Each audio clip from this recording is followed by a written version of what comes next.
Señoría, le agradezco el tono de su intervención y permítame que le proponga,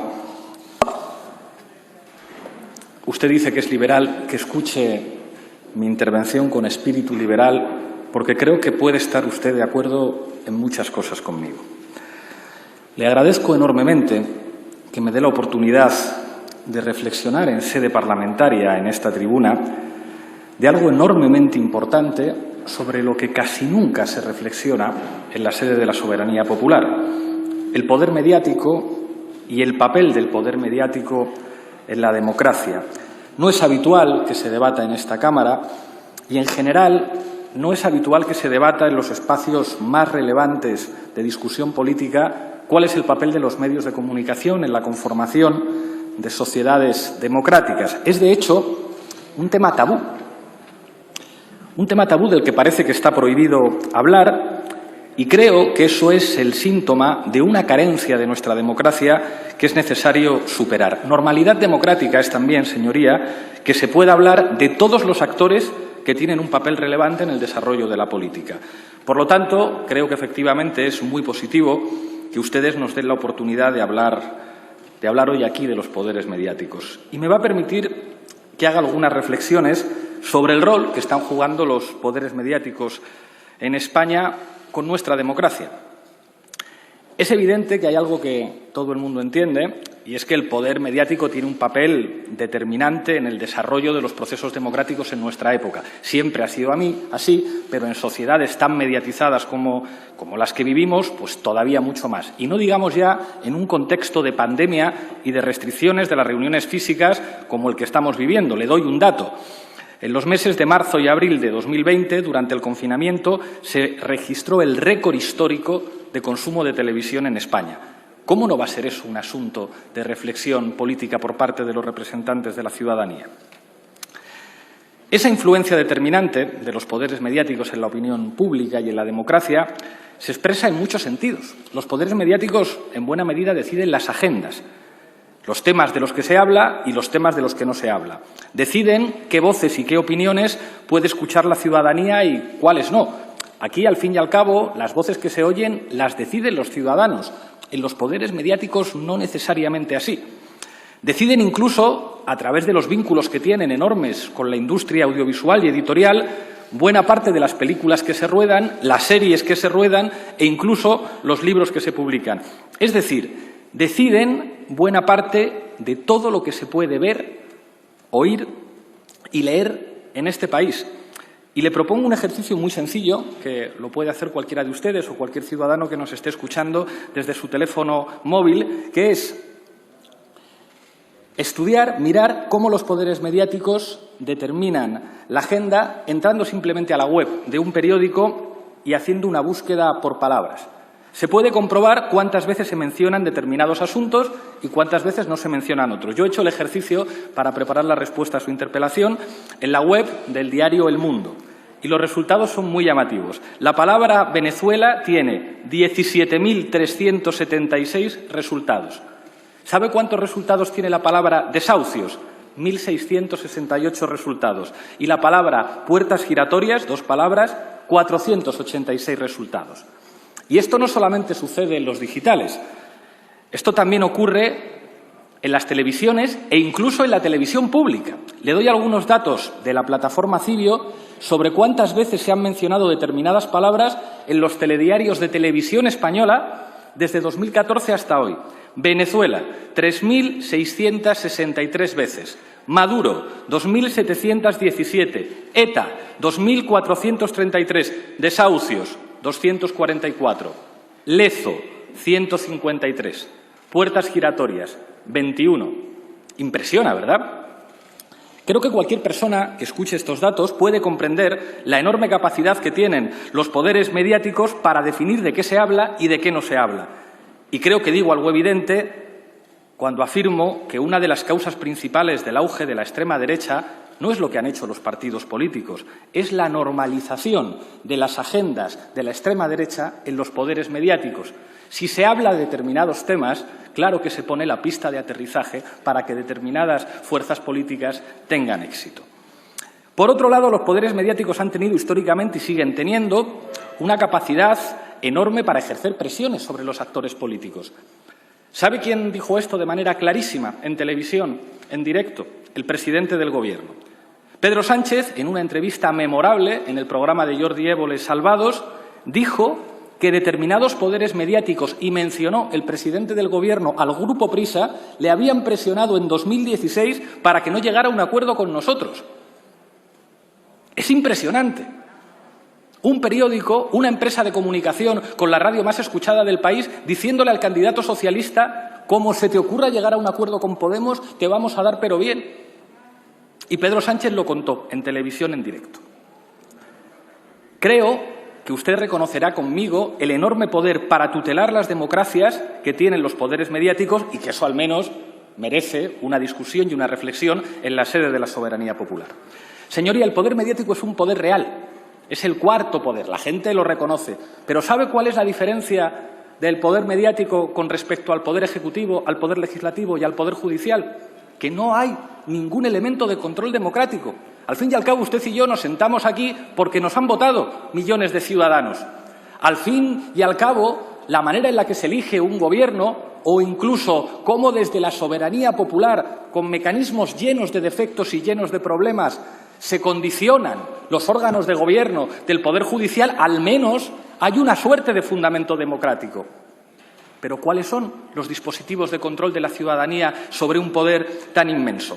Que además es un poder empresarial concentrado en pocas manos, fundamentalmente en manos de bancos y grandes empresas y fondos buitres. En España, además, no se aplican los principios liberales. No hay libre competencia, hay básicamente un oligopolio en el que hay dos grandes grupos mediáticos, A3 Media y Mediaset, que según datos de Barlovento Comunicación alcanzan el 80% de la audiencia de los consumidores y absorben el 83% del mercado publicitario. Esto es tremendo. Ustedes dirán, ¿esto es plena normalidad democrática? Pues mire, que los poderes mediáticos no puedan ser contrapoderes, sino más bien brazos mediáticos de poderes económicos, yo creo que merece una cierta reflexión. Le pongo un ejemplo de cómo esos brazos mediáticos del poder económico presionan para que el Gobierno y para que esta Cámara, que es la sede de la soberanía popular, no apruebe determinadas leyes. Hace algunas semanas, el ministro de Consumo, al que usted citaba, Alberto Garzón, anuncia un decreto para restringir la publicidad de las casas de apuestas. ¿Qué hicieron las patronales mediáticas? Se organizaron para tratar de boicotear la norma. ¿Qué es lo que van a hacer los brazos mediáticos de la patronal inmobiliaria para impedir que este Gobierno cumpla el acuerdo que firmamos y haya una ley que regule los alquileres? Presionar y presionar cuando no les ha votado nadie para que los representantes de la soberanía popular no puedan hacer lo que se han comprometido a hacer firmado en un documento. Es un peligro para el periodismo que el sistema político, que el sistema mediático esté dominado por los bancos y por los fondos buitre. Tiene consecuencias sobre la libertad en el ejercicio del periodismo. Porque entonces, ¿usted cree que no tiene implicaciones el hecho de que los bancos sean propietarios de las televisiones? ¿Usted cree que un periodista puede escribir mal de un banco si el banco es en última instancia el propietario del medio de comunicación para el que trabaja? ¿Cómo cree que hablarán los profesionales que en último término son empleados del banco que posee la televisión sobre lo que hacen los bancos? ¿Cómo cree que hablarán de los partidos que defienden siempre los intereses de la banca? Es más, ¿cómo hablarán de los partidos cuyas fuentes de financiación son préstamos de los mismos bancos que poseen las televisiones? ¿Usted cree que un partido es libre cuando tiene deudas con los bancos? ¿Que un partido puede hacer algo que afecte a los intereses de esos bancos si esos bancos, además, son propietarios de las televisiones que van a definir la opinión de la ciudadanía sobre esos partidos? Es muy importante la interpelación que ha hecho usted porque me atrevo a decir que casi por primera vez en esta tribuna se puede hablar de estas cosas. Señoría, los poderes mediáticos son los espacios de socialización política más importantes. Es sobre todo a través de ellos donde la gente se educa políticamente. ¿Usted se imagina que todas las escuelas de España fueran propiedad de los bancos? ¿O que los bancos decidieran los planes de estudio, las asignaturas, qué se explica y qué no se explica en clase? Pues esto es lo que ocurre con buena parte de los medios de comunicación en España. Fíjese, un informe de la Asociación de la Prensa de Madrid, que ya le digo que no es muy favorable en general a mi formación política. Decía en ese informe que la mayoría de los profesionales, el 56%, asegura haber recibido presiones provenientes de los directivos del medio en el que trabajan. De esto se habla muy poco, de las presiones que ejercen los directivos sobre los periodistas, que más del 56% dice a mí me han presionado. Hay además algo enormemente llamativo que es el sesgo territorial. Los estrechos vínculos entre esos poderes y el poder mediático hacen que el proceso de concentración del mercado de la comunicación en la capital esté siendo prácticamente simultáneo. Esa concentración otorga un protagonismo excesivo a los sucesos que ocurren en Madrid y las opiniones propias del ámbito madrileño, mientras no se presta ni de lejos la misma atención a aquello que sucede en otros lugares. Creo que no miento si digo que hay muchos ciudadanos en Canarias, en Castilla-La Mancha, en Cantabria, en Extremadura, que cuando ponen un canal de televisión de ámbito estatal ven que se habla permanentemente de Madrid. Utilicemos otra vez el contador de la plataforma Cibio, sobre cuántas veces se mencionaron determinadas palabras en los telediarios de televisión española. La palabra Madrid, 519 veces. La palabra Andalucía, 79 veces. País Vasco, 65. Málaga, 36. Bilbao, 29. Y le doy otro dato. Menciones a vicepresidentes autonómicos en los telediarios de televisión española. Ignacio Aguado, 63 menciones. Mónica Oltra, 1 mención. Juan Pedro Illanes, 0 menciones. Creo que se echa en falta en España una televisión pública que no sea una televisión pública solamente madrileña. En definitiva, señoría, y voy terminando, creo que es una evidencia que es necesario democratizar los poderes mediáticos en España para que haya más pluralidad. Esto es puro liberalismo en los grupos mediáticos privados, para que haya más medios públicos que, ojo, no deberían ser correas de transmisión de los partidos políticos con poder institucional, sino estar regulados mediante concursos públicos, como nosotros siempre hemos defendido para la radiotelevisión pública. Y también para que haya medios comunitarios, porque el derecho a la información es un derecho de la ciudadanía, tal como establece la Constitución. Y eso significa que no puede ser solamente un privilegio de millonarios como es ahora. En este país, señoría, ha habido una... Tiene que terminar, por favor. Termino ya, señora presidenta. En este país ha habido una cloaca mediática. ¿Usted cree que eso no ha tenido influencia en las elecciones? Las cosas que se han dicho sobre nosotros que después, en sede judicial, se han revelado como falsas. Termino ya, señoría. Aunque los poderes mediáticos nos den muy duro por decir lo que estoy diciendo aquí, le aseguro que nosotros vamos a seguir diciendo la verdad sobre cómo funciona el poder en nuestro país. Le concedo una cosa, señoría. Es verdad que ustedes no siempre se han dejado presionar.